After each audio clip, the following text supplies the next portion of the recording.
All right, so this is, let's see, problem 49, section, oh man, section, what's section 11.3, thank you.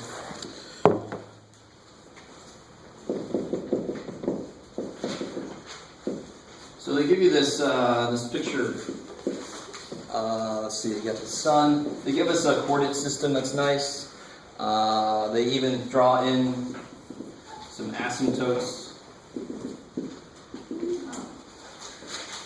Let's see, there's the sun at the focus. So the sun is the focus at one of the focal points. Right? Yes, my art skills are A-plus. I know. You better say it. Let's see. No. I know then you're just kissing up to me. That's not good. So here's the, now they tell you the closest approach to the sun, and let me see if I can draw this a little better. We know the answer to that, but let me give myself a little more room. There we go. So the closest approach to the sun, the comet, the closest the comet gets to the sun is, where to go? 2 times 10 to the 9th, bless you, miles. So that little tiny piece there is 2 times 10 to the 9th miles. And I can live with that because that sun is definitely tiny compared to what it really is. So that, sure, that's 2 times 10 to the 9th miles. You guys, do you understand the idea? So comets that come back, Halley's Comet they talk about in this part, any comet that kind of comes back regularly, there are actually more than just Halley's. They must be on some kind of elliptical path, more than likely not circular. And there's going to be these giant elliptical paths, right, that might come from the Oort cloud way out past the edge of the solar system and come in and go out, come in and go out. Some comets just come in once. They're on these hyperbolic paths, or maybe even parabolic. They only come in once, and we never see them again, because there's no closed loop. It just keeps going off forever. And they go to some other solar system. They get around. So the only thing they really tell me, what's it say? There's 2 things. The path the comet was taking before it neared the solar system is at a right angle to the path it continues on after leaving the solar system. I like it. So they tell me that these are at right angles, those asymptotes. All right, and now you say, oh, thanks for that information. Oh, that tells you that your slope is 1? Is that what? Yes, what? No? That tells you that your slope is 1? I love it. It tells you the slope is 1. It tells you that this line has to be the y equals x line. Because if I know this is 90, and I know that the focus is on this axis, that means that 45 degrees there, 45 degrees there. You got it with me? And the line that cuts right down the middle is the y equals x line. 1, 1, let me see if I can do this. 1, 1, 2, 2, right? That's the one that just cuts right down the middle. It's not closer to the x-axis, not closer to the y-axis. It's right in the middle. You guys kind of with me? All right. About 3 of you are. Good. That's all I need to continue. So then I know that the equation for, and I like the way you said, Jeremiah, this one, at least this asymptote here would be y equals x. This would be something, negative x. We'll have to worry about later which one it is, but it doesn't really matter. More importantly, what does it tell me about a and b for my equation? So I'm trying to find the equation that governs this. I'm trying to find, and which one is going to be positive, the x squared or the y squared? The x squared. I like it. So x squared over a squared minus y squared over b squared. I'm trying to get there somehow just from that. Right? So that 90-degree thing is something that a lot of people would just kind of gloss over. Like, okay, that's interesting. But it actually is huge. Right? And I think, did somebody just tell me what that means about a and b? They're both 1 and 1, or 1 and 1. A must equal b. Right? It's not that they equal 1. They reduce to 1 over 1, but a must be equal to b. Are you guys with me? A little bit? In order to figure out a and b, since there's 2 things I don't know, they have to give me 2 pieces of information. And they have. They gave me that, a is equal to b, and they gave me this. So what the hell does that do for me? So that seems to be the key now, is figuring out how does that apply in this situation. From the vertex to the focus. Yeah, so it's the distance from the actual position of the comet there to the focal point. So it's the, let me draw this a little better. So if I had my box here, and it would be that. It would be that point right there. Because that's where this thing is, and then the focal point would be right there. So I mean, what is that length? 2 times 10 to the 9th miles. Okay, I like it. But in general, what is that length there? How do I know where to put the focus? It's a squared plus b squared. Okay, so I know that c squared equals a squared plus b squared. And then you take the square root of whatever your c squared is. And what's this length here? 2 times. That's just your that's just your. So I love this question because you got to keep going back and forth between what would you do to graph this? What would you do to graph this? And this is a hard question because I've only got these A's and B's in there, but what does that tell me? The verticity is on the square root of a. How far out do I go? A. A on the x-axis, right? So I go A, whatever the hell A is, I'll go A out on the x-axis, and then B out on the y-axis, and then I can draw my little rectangle, right? Or sometimes square. You guys got it? So then what is that distance there? Well, it's got to be A. So this is A.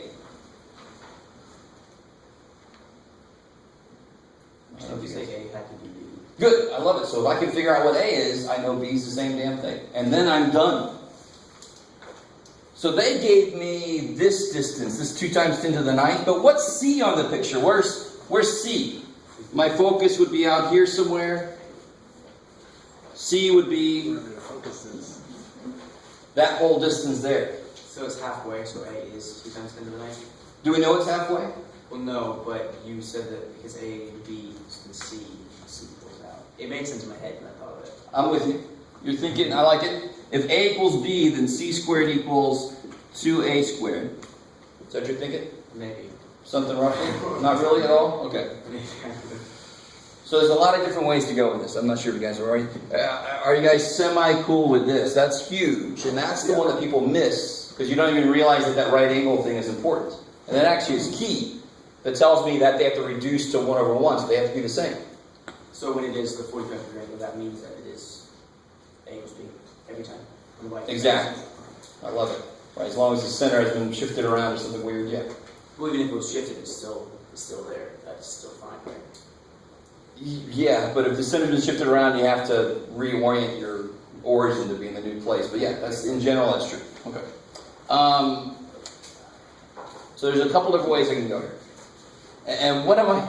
So, what am I trying to say here? If C squared, and here's the really cool thing that I don't think they really showed you, and I'm going to show you right now. Let me see if they showed you this.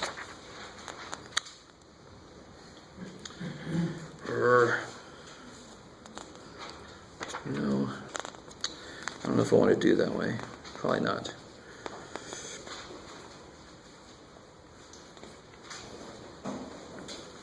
No, okay. Let's just do this instead. So if this is A and this is C, everybody with me so far? And this is 2 times 10 to the 9th. Would C equal 2 times 10 to Good. the 9th? So I know C equals 2 times 10 to the 9th plus A.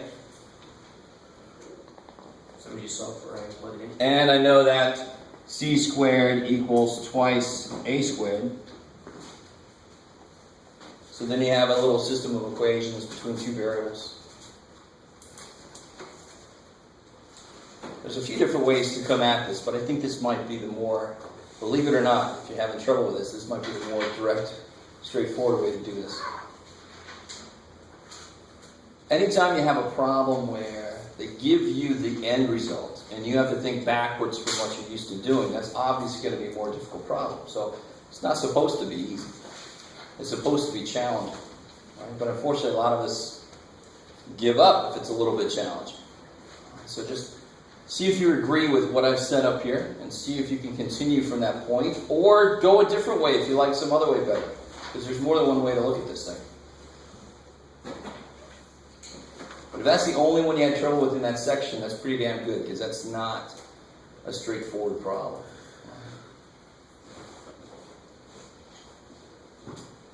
Okay. Alright. That's as much as I'm going to say about that. You guys should be able to finish it out from there. Yeah? Can you do number 40 from 11.3?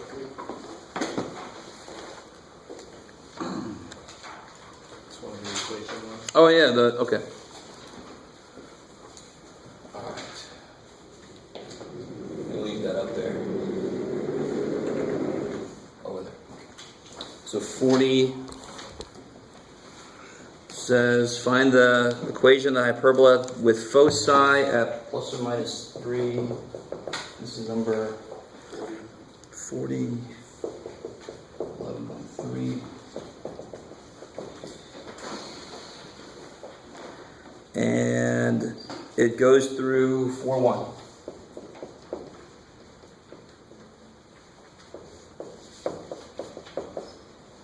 A really good place to start on a problem like this, especially when they give you a point to play with, is to write the form of the equation that you want as the answer.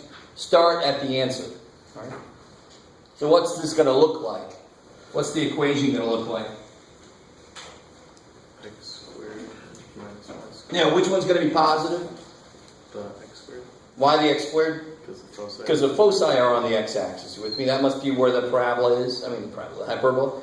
So that always sits on the axis. That's the positive part of the equation. I like it. So all these little technical details are going to come together to help us figure out this problem. So we got x squared over a squared minus y squared over b squared equals 1. The foci, of course, hyperbolas are the ones that have this that looks more like the Pythagorean theorem, but it's not quite exactly that, but in this case, actually, it is one. So I know that that c is what? 3. So c squared is 9. I love it. So then I know here that a squared plus b squared equals 9. Because c must be 3. Because I know the focus is 3. That's what c tells me. Good so far? I mean, these kind of problems, this is about the time you have to start getting comfortable just playing. And people don't realize you're supposed to play math, right? So very often you just think it's tell me the rules and I'll follow the rules and blah, blah. That's crap. Math is playing. Math is understanding the rules so then you can play. It's just like basketball. You learn the rules of basketball and then you twist them a little bit sometimes. Or you live within them in your own way, right? So you have to just, okay, they told me that. What would that go with? That goes with that equation. Let me try to plug it there and see what that gets me. Right? Where else could you go? I mean, do you want to try to use that second piece of information yet? Or what could you do with that thing? Well, I mean, you could figure it out by seeing. There's only a few options that'll add up to 9. So you could just check some of your options and see what passes through 4-1. So that's the guess and check approach, which in general problem solving is okay, but here not really. We still kind of live within the algebra world here. So I don't necessarily want to see a bunch of guess and check to see what makes it work. I want it the other way around. I want us to use the information, not to guess and then see if it fits the information. Does that make sense? Because in the real world, you'll never guess the right answer, because the right answer might be 5.9622533335. I'm probably not going to try that randomly, right? That's my favorite number, by the way. How could I use this information? 1 equals... Plug it in. I love it, right? I mean, what's x at that point? 4. So this equation has to hold, has to be true for every point that this thing goes through. That's kind of backwards from what we're used to. If it goes through the point, it works in the equation. Now we're looking at it as the equation will work if it goes through that point. So if I just plug it in, what do I get? 16. Good. 16 over a squared. minus 1 over b squared equals 1. I know that a squared plus b squared is 9. You're like, that's good for you, Jeff. Well, now would you start to kind of guess and check a little bit? No. Y'all want that. I know you want that. Listen, don't do it. Stay away. Now I've got a system of equations. Right? I got 2 equations with 2 unknowns. I can start substituting.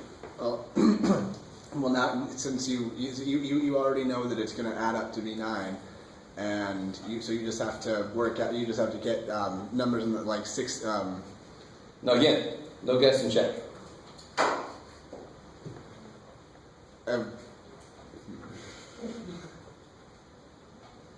Because, I mean, it could be 2 and square root of 5. I get it. So you got to make sure that you so all you got to do is there's only going to be one set of numbers that's both going to add up to 1. That when you subtract them, you're going to get 1. And when you put them in the when you put them on the bottoms are going to equal 9. So in this case, I mean, 16 over 8 would be 2, and then 1. And again, we're still guessing and checking. I don't want any of that. All you got to do.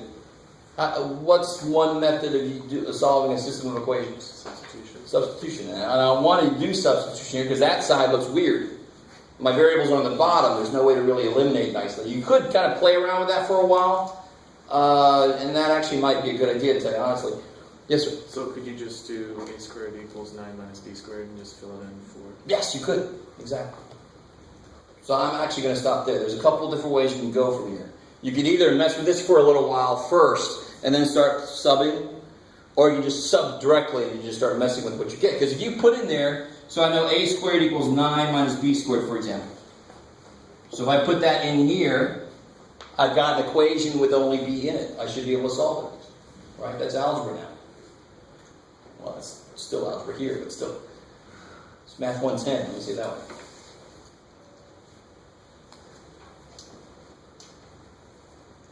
You guys trust me. So, I mean, just to show you, this will be 16 over 9 minus b squared minus 1 over b squared equals 1.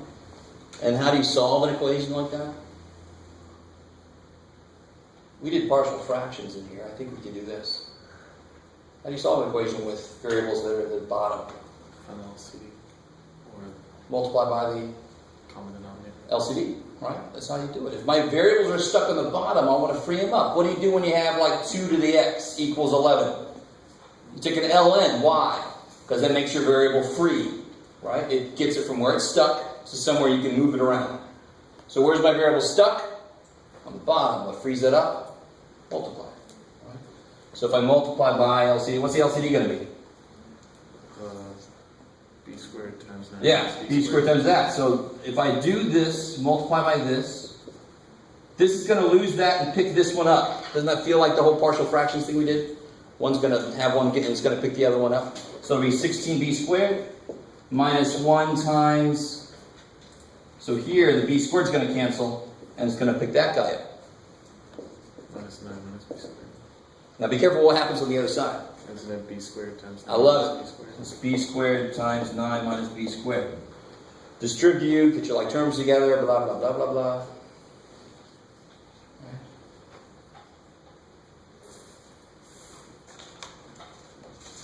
So the blah, blah approach to teaching. Let me see how far that goes.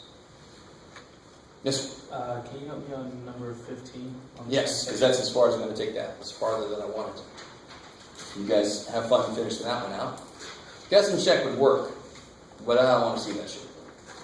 I want to see some real algebra. Because here the numbers might be nice, but in the real world the numbers are going to be whatever the hell they want to be. Guess and check won't get you there. So number 15. On 11.3.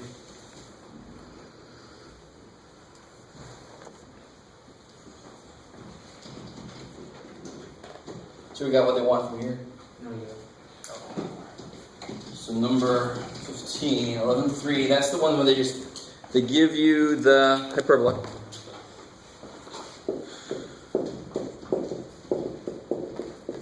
And of course, the first step here is to do what? They want you to graph it, find all the important points. First step's got to be what? Divide by. Yeah, you got to make it look right. It's supposed to be a 1 there. Right. So you divide by 225.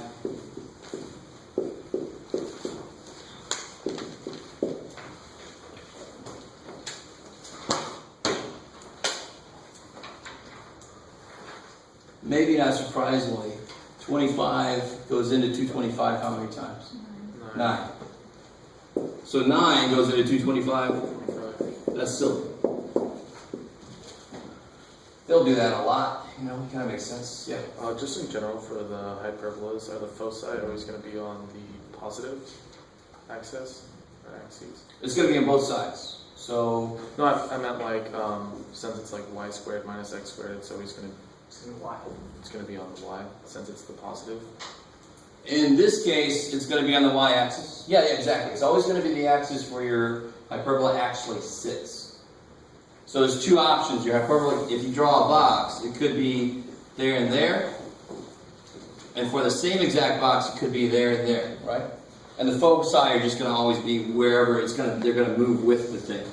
All right. Cool. Because they have to be sort of like that receiver for the satellite dish. It's got to be sitting above that to be effective at all. If you go out and look at a DirecTV satellite dish, right, just kind of laugh at the people, and then realize there's a, if you have dish DIO too. There's the dish, and there's the thing right at the end. Guess where that thing is sitting? I'd be really interested to measure this and make a problem out of it. I could probably just look it up on the website instead of climbing into this backyard. But so now that we forced this thing to be in the right form, and they are really nice on this problem, they gave us square numbers here, right? What's if you want to call that B, you call it whatever the hell you want to. I don't care. What's that thing going to lead to? What length? 3, 3, 5. 5. My focus always involves the squares, so it'll be big minus small. So it'll be 4, both directions. Wouldn't it be plus? Why did I do minus? Oh, I was being hopeful. So square root of 34, which is about It's like 5.8 something. Thank you. So it'll be 5.8 on both sides. In this case, since it's y, it'll be up and down. I saw on the worksheet, a lot of people did all this work beautifully, and then they just ended up putting things on the wrong axis. So you always just go right back. I mean, y is with the 9, which is the 3, so I go 3 in the y direction. You don't have to remember A and B goes with this, and A goes with that, and all that kind of crap. That's silly. The y is with this dude, which was 3, you go 3 up and down on the y-axis. Don't make it any more than that. So 3 up, 3 down. That's going to be where my actual points are.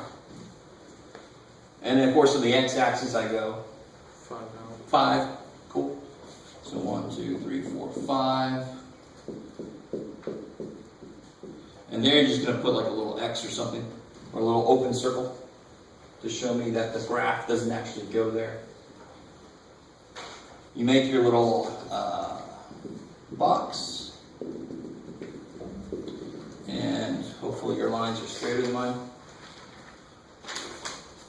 Now, it doesn't make any sense to do this with the asymptotes. Why doesn't it make any sense just to stop there? Because we're trying to see how far they go. Yeah, the whole purpose of them, this inside part is actually a part that doesn't make much sense, but you do it just to make sure you're going in the right direction. You keep going, so this is the guide to tell you exactly where your hyperbola is going to go. So you do that all directions.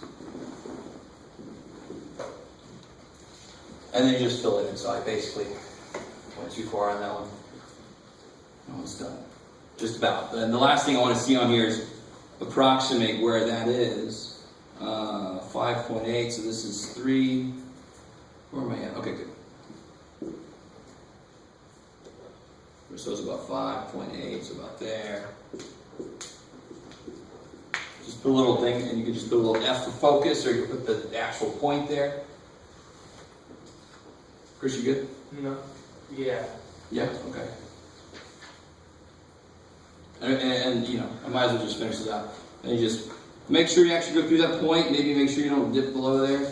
But you got to go through that point. It's the point that it actually goes through. From that point, follow the asymptote. And here my box went a little crazy, but I'll follow the asymptote.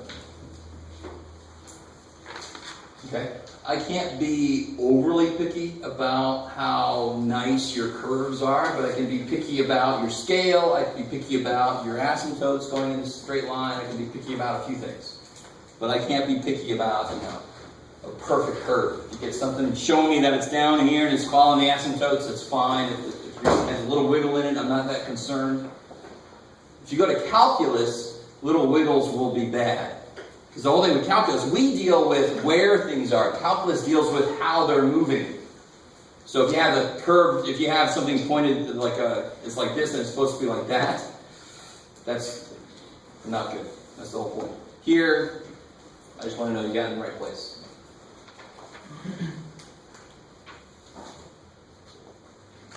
Yes? Can you do number 30 from 11-2?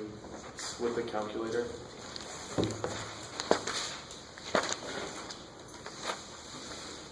So I thought I solved for y correctly, but So the whole thing with this is, and what was the problem? What happened?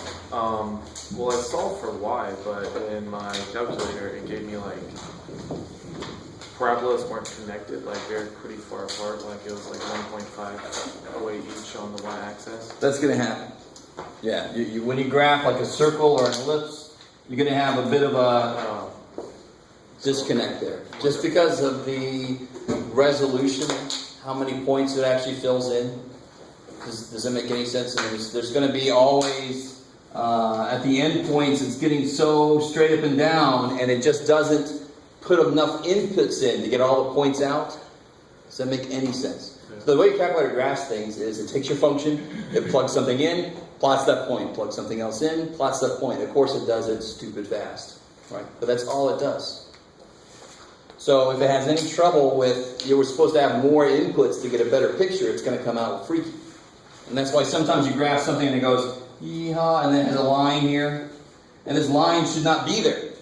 But it's just where the calculator goes, oh shit!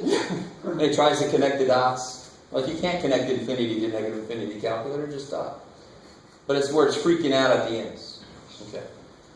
So I don't know if you guys have done that. So if you wanted a graph, let me make sure everybody's able to do this. Which number was that again? 30 30.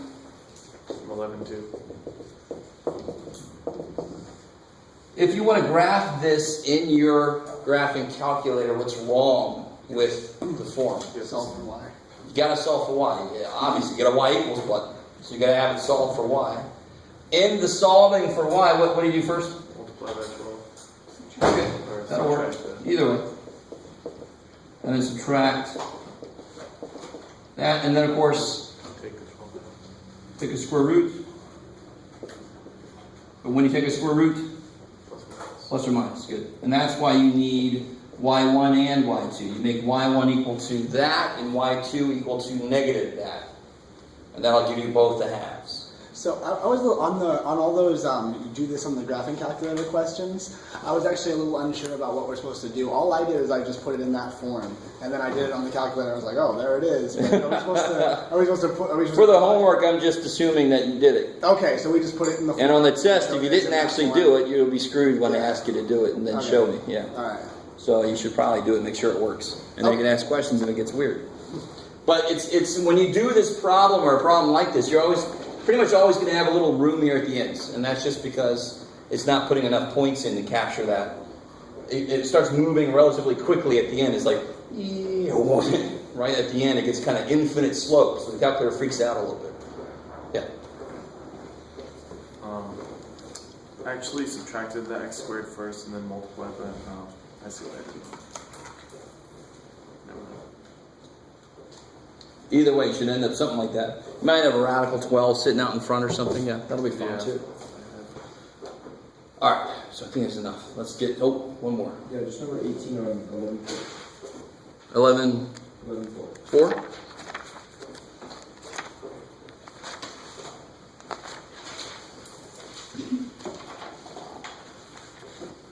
Oh, good. All right. So, everything gets a little bit more difficult when you start shifting things around. And especially when you have to do one that's backwards. They give you the graph, they say, what was the equation that got me here? So here they give you, this is at negative 12.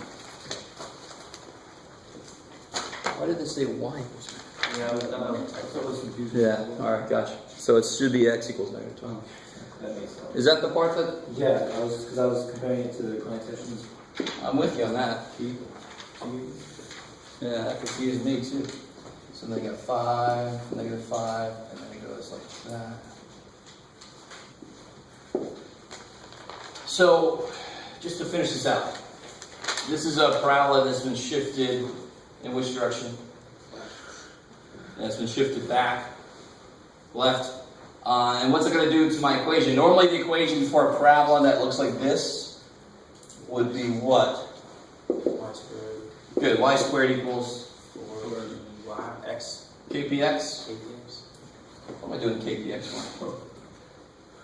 4px. Oh, I'm thinking about really confused. Sorry, I'm thinking about some. It comes later. So the one thing I got to find is p. But what's going to happen for this translation now? How's it going to? So it's been shifted left 6. So what's that going to look like now? Plus 6. X plus 6. So be very careful how you do it. This would be wrong. Oh, it's going to be 4px plus 36. It's got to be in with the x. I like it. Otherwise, it would have been a shift up. So now you get the general form of this parabola. So all you got to do now is figure out what p is. P would be negative 6. Yeah, and why would that be true? Because it's 12. Plus 7. So the directrix is negative 12, So it'd be but it's been shifted. 6. So it'd be regular 6. Correct. Yeah, it would be, so in general, so if I shifted this back, this would have been sitting at negative 6. And in general, it's x equals negative p. So it'd just be regular 6. So just be regular 6. Cool. So then it would be, so p equals 6 here, because the directrix wants to be here, and the whole thing just got shifted back. So you take the shift out, you see where the directrix would have been, that tells you what p must be. P doesn't care what the hell's going on with the x if it gets shifted around. It's going to be the same number it would have been. I don't know if you guys kind of get me. So then p is 6, so then this is y squared equals 24. And how do you kind of check yourself? You can check yourself a little bit. They weren't very specific, but they did show me like these are a little bit away from 5, right? With their scale, it's actually 10, 11, 12, maybe like 12. So my scale kind of sucks, but this is roughly 12. So how could you check yourself? X equals 0. Yeah, but x equals 0, you would get y squared equals 24 times 6, which thankfully is, 144. and of course the square root of that is exactly 12. Yeah. Yes. Thank you. So there's a nice way to check yourself. They didn't give you something specific, but you can see about what it was, and it actually turns out to be exactly that. How do you check your work when you shift a graph around? You take a point from where you ended up, and you plug it back in and make sure it works. So that's exactly what I just did. Let me make sure it works in the equation I got. If p was negative, what would that do? Just because I came up earlier. If p was negative, Move it to the right. the prow would open to the left. You with me? Because then the directrix would be negative, negative, it would be over that side, and the focus would be over that side, it would open up that way. Did you ever have it where it would be like it shifted really far this, but it would just be like, because if p isn't negative, then it's shifted over? No, P doesn't care. P will be itself no matter what the shift is. That's why we figured it out by taking the shift out. Okay. So no matter how I move it, P's not going to change. Yeah. So how'd you get the positive 6 for P? Oh, so before the shift, if you take the shift out, what would this have looked like? If you take the shift out, was the shift back 6? So take that out. Where would this be at now? Just 6. At negative 6. Negative 6. And the equation for the directrix is negative P. So then new P is 6. Oh, alright. So that's what you were saying. If you translate it, can you mess P up? No, no translation would ever mess P up. Okay, I like it. But half you guys are like, okay. But you have to get in there and you have to try it out. I mean, this is one of the weirder ones.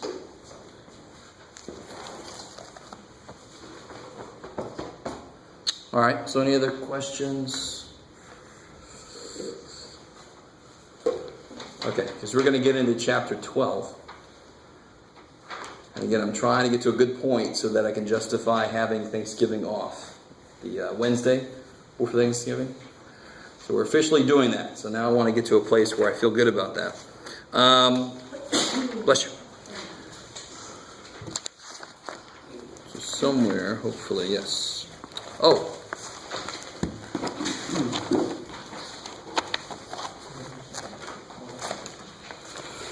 I got a little handout.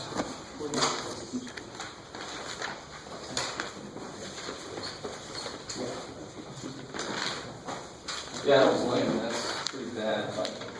Can we like sue them or something? Oh, totally. You have to all day. It caused me great mental anguish.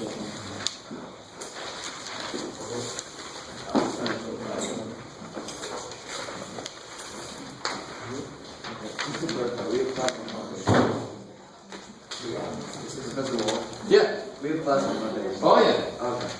It's not fall break, sorry. That would be awesome. Not yet, they're talking about it. 'Cause I know, I think Nate says a whole week off or something. Too bad you're okay. So I want to go over this with you guys, because some of this stuff, some of you guys might already know. You just haven't seen it so formally presented. At least the formal notation. I don't know my presentation.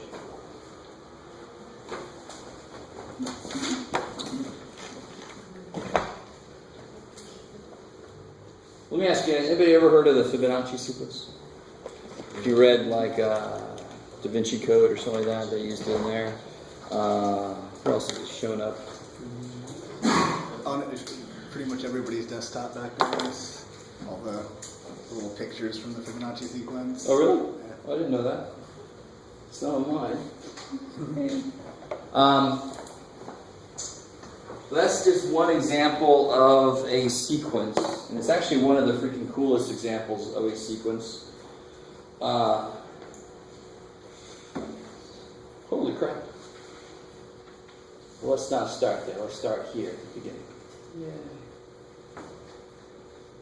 Okay. So we have a sequence of numbers. Somebody grab the one that says low, or actually maybe the one that says high. Try one of them, see what happens. Now do the other one. Turn the other one back on. All right, there you go. That's better. So say we have a sequence of numbers 2, 4, 8, 16. And it's pretty easy to tell what the pattern is. So you've seen this kind of problem before. You see this kind of problem all the time, even in like lower grades of elementary school. You see stuff like that, and you say, "Tell me what the next number is going to be." And of course, what would the next number be? 32. 32. And it just keeps doubling each time, right? So there's a very systematic way of trying to get to a point, and this is what math does, and this is why math is difficult.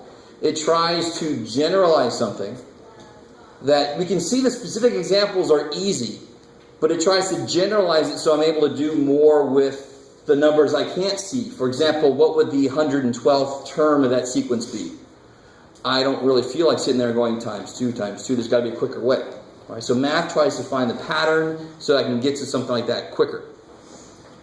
So the main way to try to find what the pattern is to start being very specific. The first term is 2 to the first. The second term is 2 squared. Third term is 2 cubed. So I started with a very simple example. You probably didn't even need that to see what the pattern was. But this helps you figure out what the nth term, I want to capture the rule, the pattern that I see. So the nth term would be to the n. So this is the symbol that I use to symbolize the nth term. So if I wanted to know what is the 7th term, how would I figure that out? Yeah, A7, the 7th term would be 2 to the 7th. Right? What is 2 to the 7th? 128. 128, I like it, cool. Alright, so the basic idea is pretty simple. That problem actually might have been too simple of an example to show you because you can get there a couple different ways. Zoom out a little bit.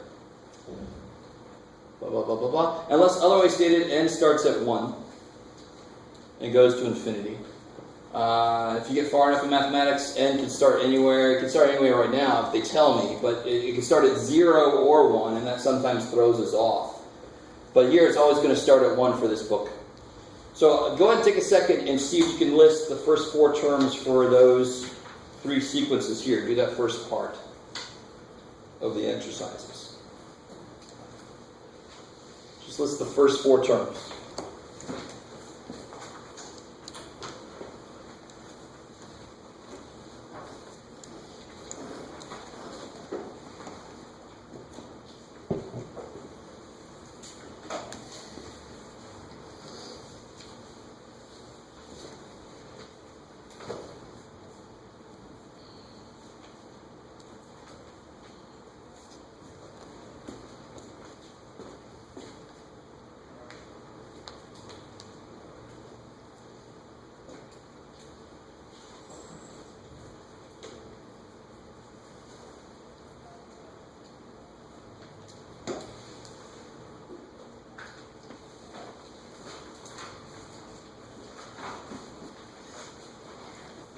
So this is not that far away from like function notation. If I would call this more like a function a of n, right? Like a function, it's the same kind of thing. So that n is the variable for the sequence, right? Why do you think they use the letter n?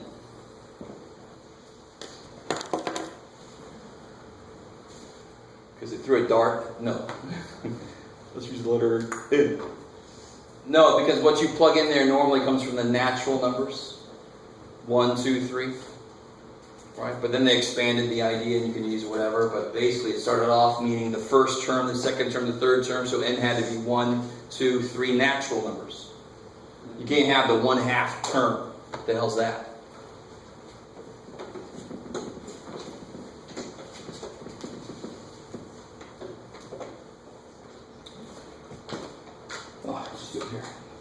So what are we getting for the first guy here? What's the first term? 1. Yeah, just plug a 1 in. So A1 would be 1 over 1 would be 1. A2 would be 1/2.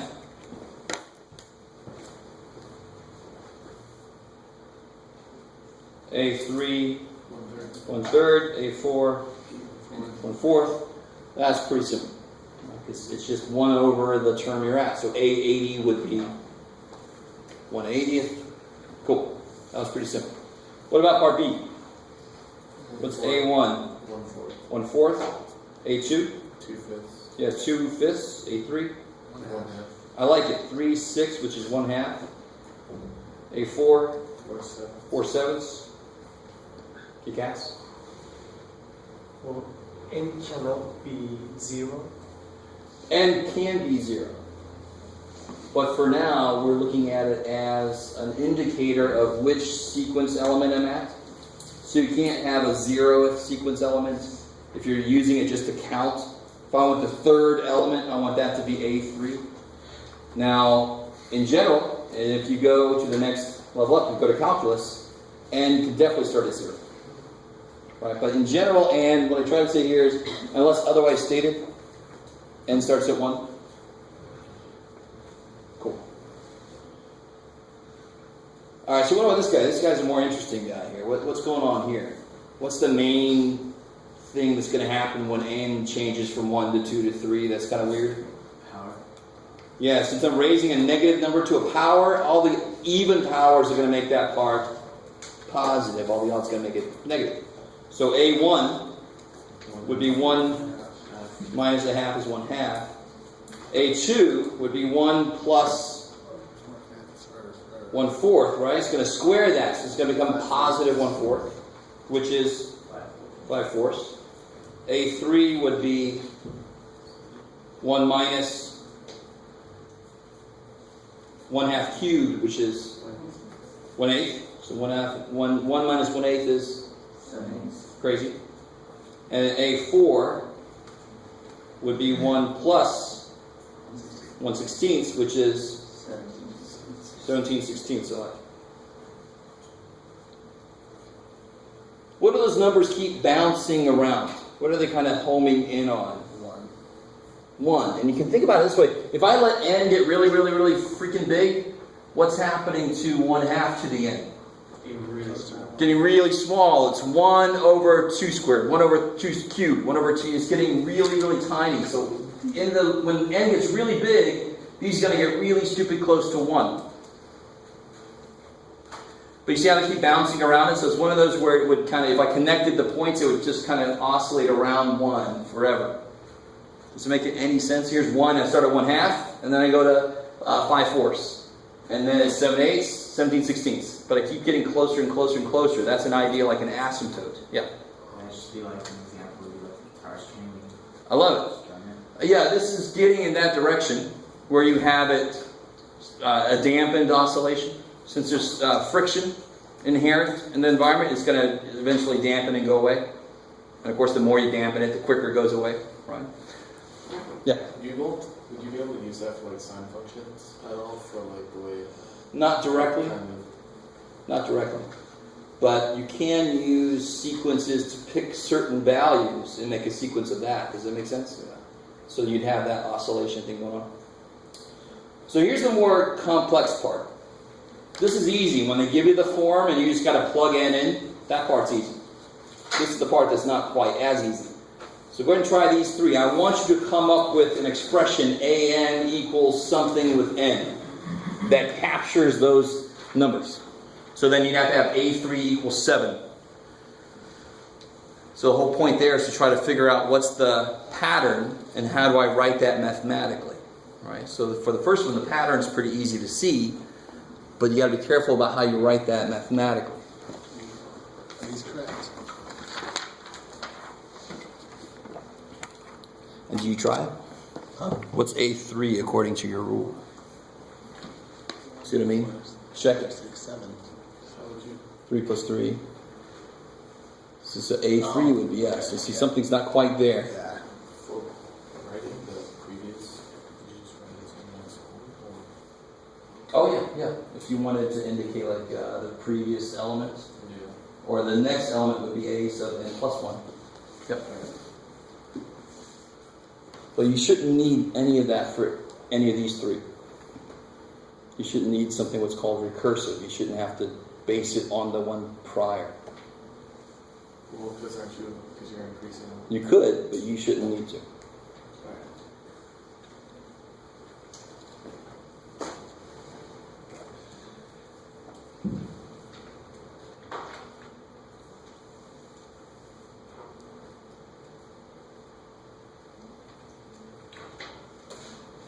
So a little hint for you is how I did this. Really analyze the hell out of it. Write down the first element is 1, the second element is 4. And try to capture that. So you got the rule, you just haven't worked it in yet.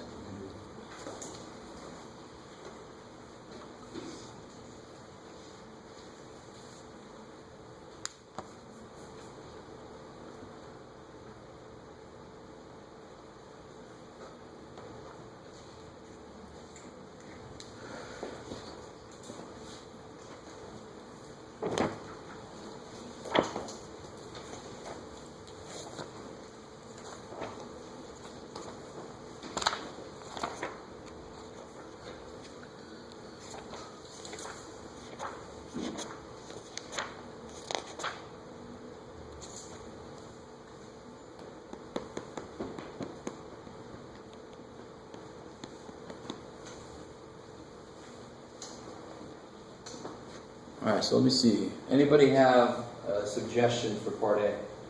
3n minus 2. Alright, so we got one suggestion is 3n minus 2. Anybody else got a different expression? N plus 3. N plus 3? Now, to see if these are right, you can always check them very quickly, right? A1 is supposed to be 1.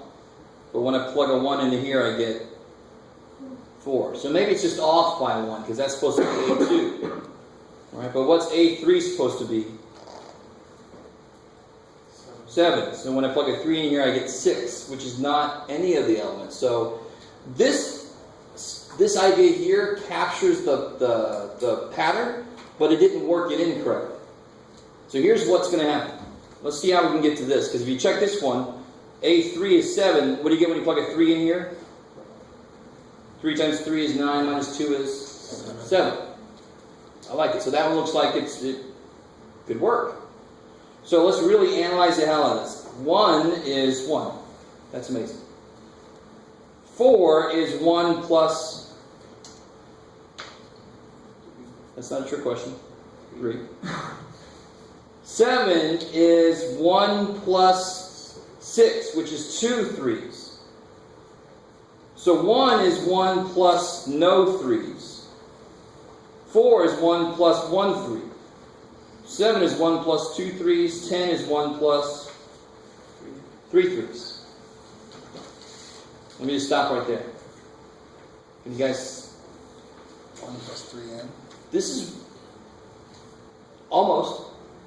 So you got to be careful. This is the first element. This is the second, third. So see, for the third element, what number do I want in there? 2. For the fourth element, what number do I want in here? 3. It's always Minus 1. 1 less. So I start at 1, and I add... 3n minus 1. Yeah, 3 times n minus 1. I add this many 3s. So it's the idea. It's actually kind of a cool idea. If I start at 1, I'm starting here. How many steps have I taken so far? None. Every step I'm going to take is 3-bit. So if I take one step, that's what the second dude says. If I take one step, it should be 1 plus 3. I should be at the 4 marker now, right? Aren't those the same? Say again? Aren't the one I provided in here is the same? Yes, they are. I'm getting there. Yeah. So I told you, I tried to show you why that's true. It is true. And we got one little thing to do there. And of course, one more step. I'm going to have 2 steps, but I'm on the 3rd location. Are you guys with me? If I start at 1, that's the first location, but how many steps have I taken? None. Now I'm at the second location, but how many steps have I taken? 1. I'm always 1 step below where I currently am, which only makes sense. So that's how I get here. This is an example of an arithmetic sequence, which we're actually going to study by itself in section 12.2. It gets its whole own section. So we're going to overanalyze the hell out of this thing in the next section. But if I did do a little algebra here, what little algebra could I do here? Distribute the 3, I get 1 plus 3n minus 3, which is 3n minus 2. I love it. That's exactly what that candidate that was put forward. Cool. So what about D? You guys probably haven't tried that out yet. 2 plus n over 3 plus n? Could be. So whatever the top is, the bottom's got to be one more than that. And the top starts at 3. So the first one starts at 3, and the second one is at 4. So it does look like it's always n plus 2, right? 1 plus 2 is 3, 2 plus 2 is 4. And the bottom's got to be one more than that. Exactly. So this is a good example of a kind of problem where you're not even sure how to work it until you've seen a couple examples of how it's worked. So you see what's possible, what you're allowed to do, or the way you're supposed to look at these things. Now nobody say a word. Everybody try out part C. Don't say anything.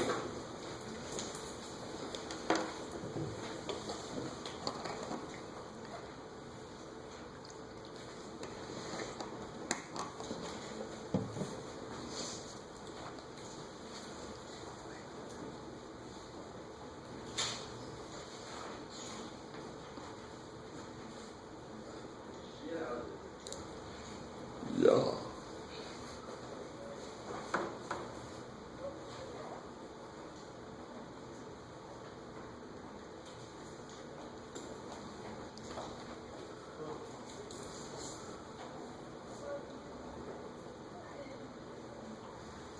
Just to give you a little hint, if you look at just the bottoms, that should look familiar.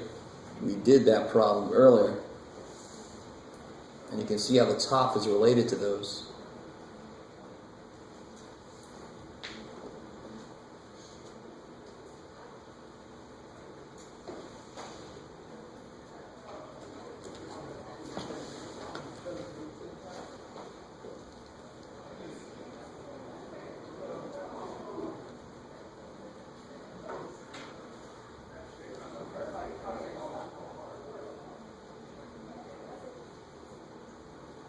Alright guys, so the first thing you realize is whatever the hell the bottom is, the top has to be 1 less.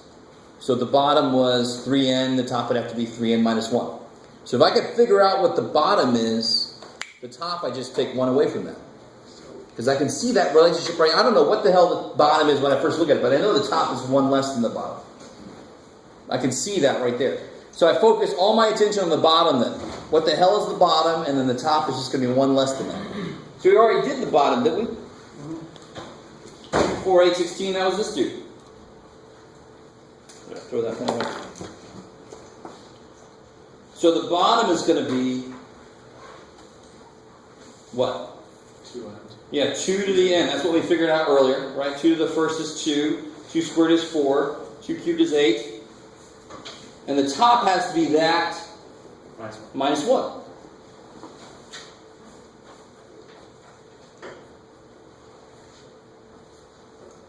I like it. Freaky. Alright, so that just kind of gets you started thinking about how you have to look at some of these problems. Thankfully, there are more examples in the book. So that's the basic idea of sequences. The other thing I want to talk about today is the idea of sigma notation. So anybody taking statistics? Yeah, you know that symbol all too well, right? Or you should. All right, you're not giving me any indication. All right. You had a good teacher and you paid attention, you should know that symbol. So let me see. Can I do it up there? Yeah, I guess so. So the idea with what's going to happen next is actually the summation piece. So sequences define lists of numbers. And if I have a list of numbers, the next thing I might want to do with that list of numbers is add them up. Possibly, right? So in order to do that, so for example, if I had this sequence and I want to add the first 2 terms, well, that's 2 plus 4 is 6. Yay. And then I want to add the first 4 terms. Okay, it's 2 plus 4 plus 8 plus 16, which is 30. Okay, so far I'm like, why do I need any other freaky ass math, Jeff? I can just do that. But how about if you wanted the first n terms? There has to be some concise way of writing that idea. So we use this symbol here. This is the capital letter S in the Greek alphabet. To mean sum, of course, right? So that's the sigma. Lowercase sigma looks like that, which is another letter my statistics people should know all too well. We're not going to deal with that here. So here's the idea. This symbol means sum for how long, I don't know. It's got to tell me. So if I wanted to sum up n things, this is how I would say it. I want to sum up from the first element to the nth element. So if I wanted to represent this here, the 2 plus 4 plus 8 plus 16, if I wanted to use that notation to represent it, that would be the sum from the first element to the 4th element of the sequence 2 to the n. That's how I write that more concisely. Right? You guys kind of with me here? Now at this level you have to take my word for it. There's always a reason why math people do stuff like this.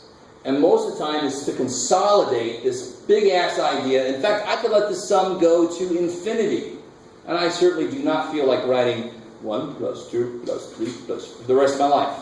I'd rather write it as the sum of I equals 1 to infinity. And of course, what am I doing to myself? I've got to keep this straight. So maybe it's just more clear.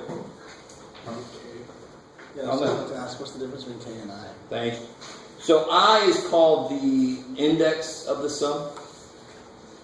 So I has got to be, it's also called the summation variable. So sort of like the n was the variable for a sequence, I is the variable for the sum. So I want this exponent to go from 1 to 4. If I want to add up the first 4 terms of 2 to a power. So this guy controls what this guy is. So the book uses, to begin with, the book uses a K. I'm pretty much always going to default to I if I don't think about it, because I is the one that's used for most time. And why would I be used? Because it's called the index. So math people being creative, we just took the first letter of that word. Right? And the work and the homework, they'll use J and they'll use L and they'll use all this crap. But most of the time, it's I. That's what you see most of the time. So, for example, find the sum represented by this symbol. So this would mean I want to sum k squared for k from 1 to 4. So I want to add 1 squared, that's the first element. Add that to the second element, 2 squared, so forth, up to 4. Not too bad, right? I mean, that's a simple idea. Adding is easy. Yeah. So k is always going to be the starting number. Whatever index they use, k or I or whatever, it's always going to be that element. I'm going to start there. So I could say k equals 7 to something. I think on the example I gave, let me give it a fresh one. You guys try this one. So for this one, I'm starting at 4.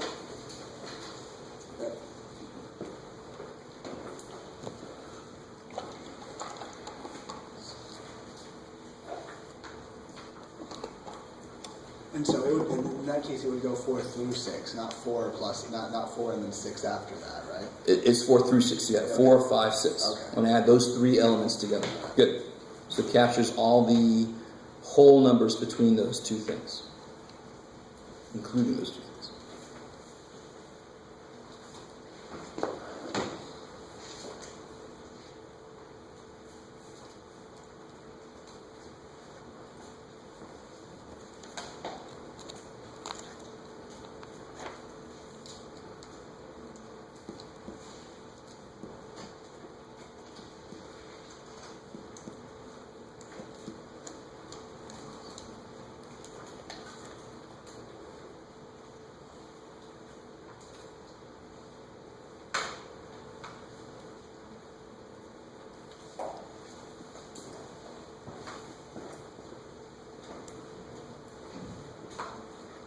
So this feels like listing parts of a sequence. You just put plus symbols in the middle for a summation. So the first element would be 1/4 added to 1/5 added to 1/6, and now you just got to find LCD, put this thing together, right? 60. So it's 37 60. Yeah, so 60. So then how do you make that? 15/60 plus 12/60 plus 10/60 equals 37/60. I love it. So if you know how to do a sequence, if you know how to just plug ends in, this is the same idea, except it's going to be I or K or J. Those 3 are actually the most used for summations. But the book kind of uses almost any letter it wants to. So now, with that, yes? Oh, here? Yeah. Oh, just to make 1/4. What do you multiply 4 by to get 60?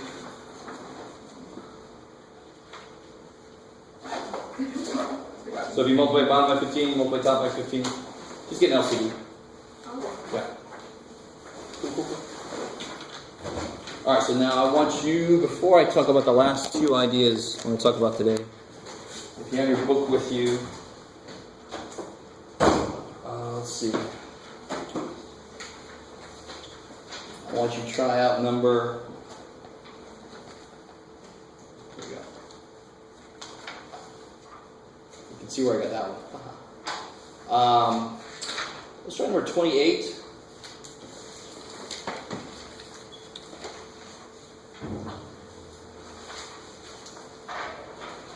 Yeah, just 28 for right now.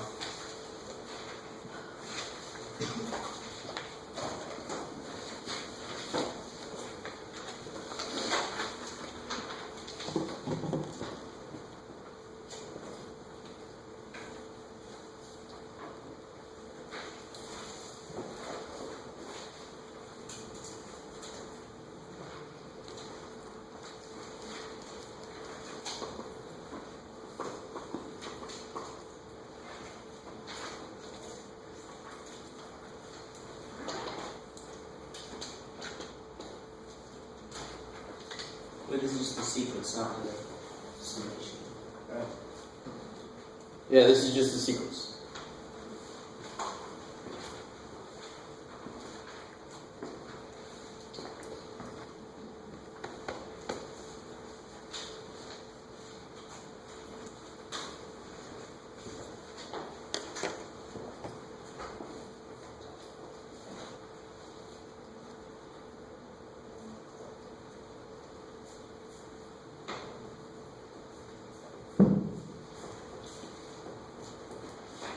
Alright, you guys have that one at least written down. So when you're done with that 28, do number. Oh, yeah, I like this one. Do number. Which one is this for you? 45.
There should be something you notice about this one that makes it pretty quick.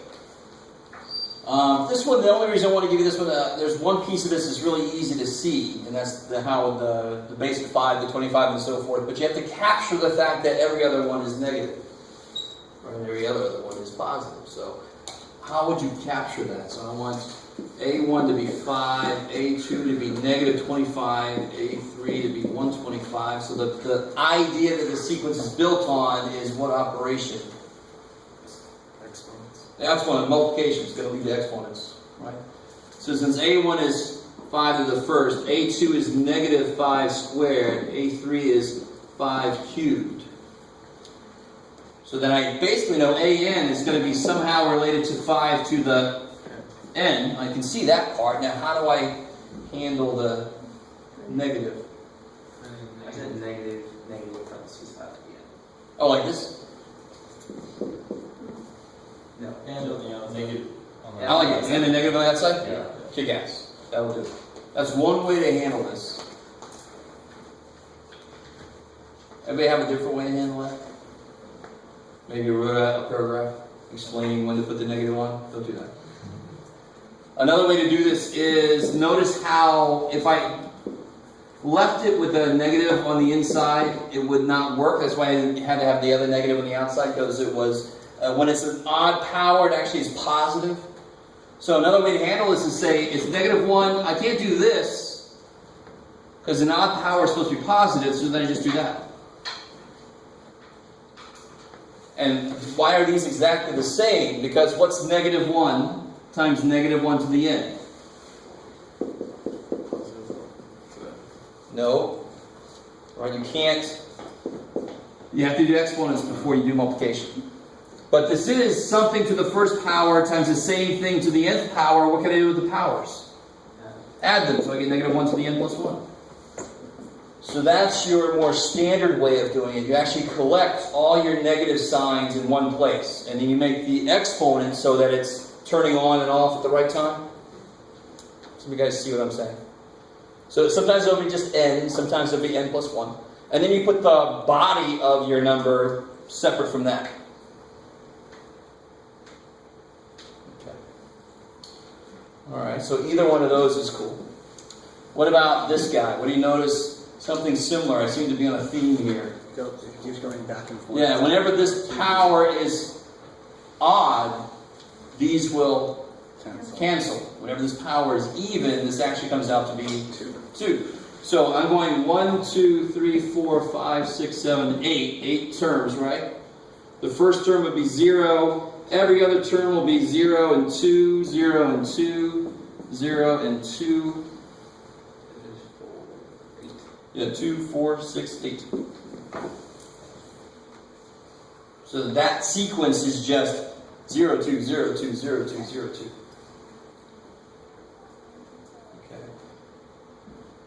It becomes interesting to realize there are ways to control turning things on and off. So functions before now, you can have something and then you can suddenly turn on some other function along with that one. So if you go like that and turn another function on, then that can turn another function on, then you can turn one of them off. There's ways to do that. It's kind of cool. Yeah, okay. Alright, so the last couple of ideas. One thing that I really want to talk about is coming back to the Fibonacci sequence. Fibonacci.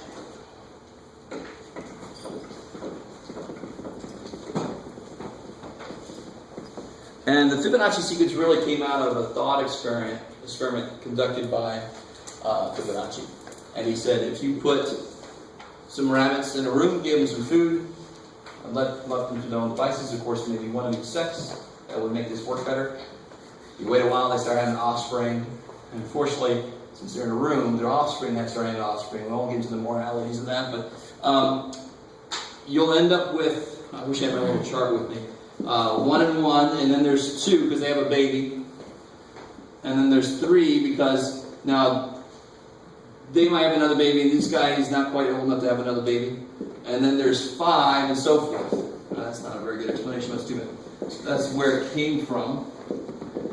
But now looking at it more mathematically, because I'm not a biologist, it's very obvious. What's the math behind this equation? How do I get that from what came before it? Yeah, 1 plus 1 is 2. 1 plus 2 is 3. 2 plus 3 is 5, so forth. Right? And what's really freaky is that if you, somebody help me out. What's 13 divided by 8? 1.625. 1.625? Yeah. What's 34 divided by 21? 1.619. And if I go out a few more, what's 144 divided by 89? 1.618. Yeah, it starts to just stay about right here. If you go any further, it's basically going to stay right there. That's something called the golden ratio. And if you look at some pyramids in Egypt, some people say that this just happened. And that actually might be true. But some people said that they knew that this number existed. Their math was that advanced. And they tried to build structures to represent that ratio in them. Unfortunately, we don't have a lot of time just to spend on Fibonacci, but I want to tell you a few things. If you're looking at a tree that has not been cut and has grown up relatively well, it didn't have like a lot of trouble, like it got sunlight and water and all kinds of stuff with it, and you count the number of branches you see, there'll be 2, and then there'll be 3. If you go up a little further, this one might split off. There'll be 5 eventually. 1, 2, 3, 4, 5. It's really kind of cool if you actually do this. If you take a pine cone and you count the number of little seed packets that go along the diagonal, there'll pretty much always be some number from the sequence. Right? If you look at music that you like, and you look at the notes that compose some harmony, and you break them down into their frequencies, their ratio will be close to the golden ratio. So there's something about the fact that nature builds on itself. There's a good example like the chambered mollusk, chambered nautilus. There it is. When something, a little thing with a shell grows, it's got to build onto its shell. So it's like adding to itself, which is exactly what the sequence does. And you end up with a shape that is somehow related to the golden ratio. It's actually in the book, since I don't have the most time to draw myself, page 788. It's really kind of cool. You start with a little square 1 by 1, and then you build out from there, connect the corners, and you get this shape. And then if you cut a rectangle in just the right place, so that I showed this before, so that the ratio of this side, I think it's the ratio of that side to this side, is the same as the ratio of, I can't remember. I think it's this side to that side, or something like that. If you cut that right in the right place, that's what's called the golden rectangle that you just constructed. This will also be a golden rectangle. It's kind of going to be that process in reverse. If you look at that page 788, like I built that thing, but if I kept going and kept cutting this in the right place and cutting it in the right place and cutting it in the right place, actually I think I went the wrong way, but it's too bad for me. I should cut that in the right place, cut that in the right. You'll end up getting that same kind of picture that they got on that page. It's kind of cool. Art. Where's my artists? Anybody paint, draw? You know, there used to be a rule like this, but it's not really true. But you basically try not to center something. You try to have it off center, possibly. And normally off center just enough is actually kind of equal to the spot to be the right spot for the golden ratio. It's what's most aesthetically pleasing to humans.